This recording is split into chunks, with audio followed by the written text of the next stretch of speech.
Happy New Year everyone. So this is the first video that I've done in a while, and this is just regarding the 1.0.6 patch for Georgie-Yolkie that's been released today. It has been released on Steam first before Nintendo Switch as usual, and will also be coming to Xbox.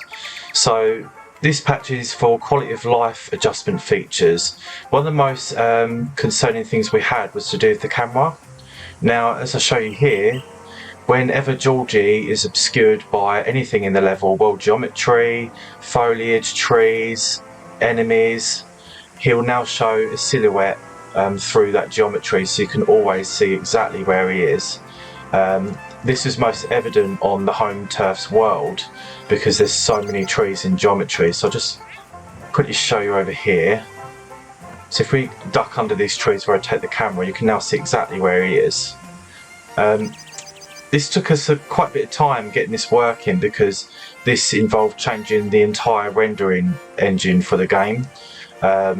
So it's a lot better now that you can freely rotate the camera and you can still see exactly where you are at all times. And I've done it in such a way that it doesn't, detract from the presentation of the game per se. So that's one of the major adjustments here. Another adjustment that's been made is to Sharky's Cove world.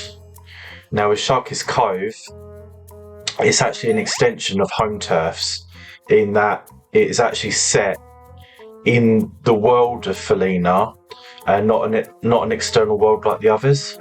So it does share the skyboxes and environment with Home Turf.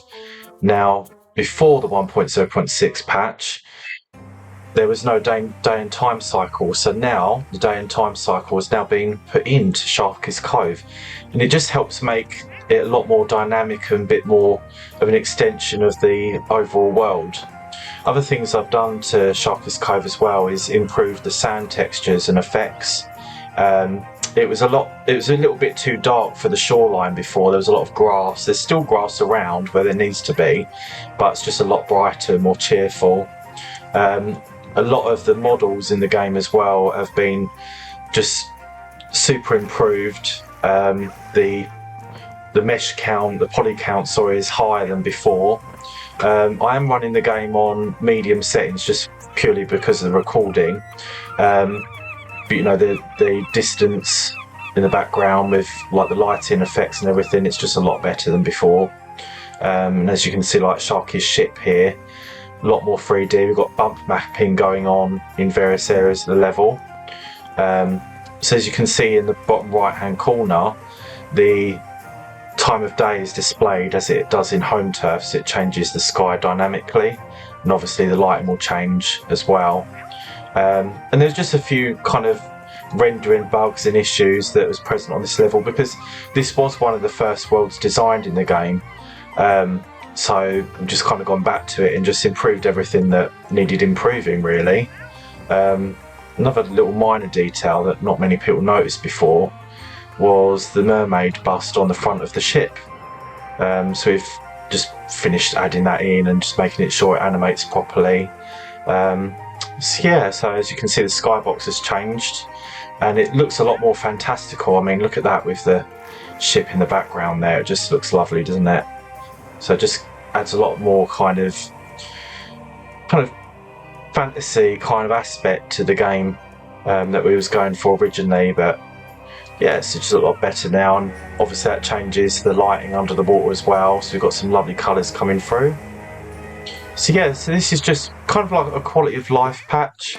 Apart from what I've just shown you, there's not many other changes. It's just the way that the game renders and just makes it a lot easier for camera control work and things like that.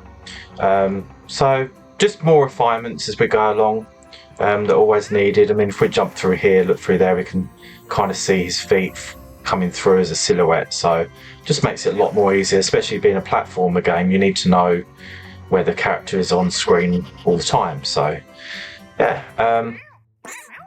but I have also made sure that the silhouette changes according to what character we're using. So if we jump into Teeny Green Woods, I don't think I've ever actually shown this on on a footage before, so I'm just going to jump into here and show you the split up ability. This was really important for Teeny Weenie's Woods, having the obscure silhouette feature added in, because grass is so much longer and taller for Yolkie than it is for Georgie. So we've made sure, but depending on what character you're using, we've changed the colour of the silhouette to match, so you've got a lot more consistency. I mean, you can already see kind of like the silhouette effect coming through. So let's head over. Let's head over to the split up pad. Let's head over here. I'm only going to keep this video short just to show some of the quality of life. So if we jump onto the pad, switch to Yolkie, and as you can see already, we can see his silhouette coming through, objects that are obscuring him. So we can always see where we are in the level without it blocking our view.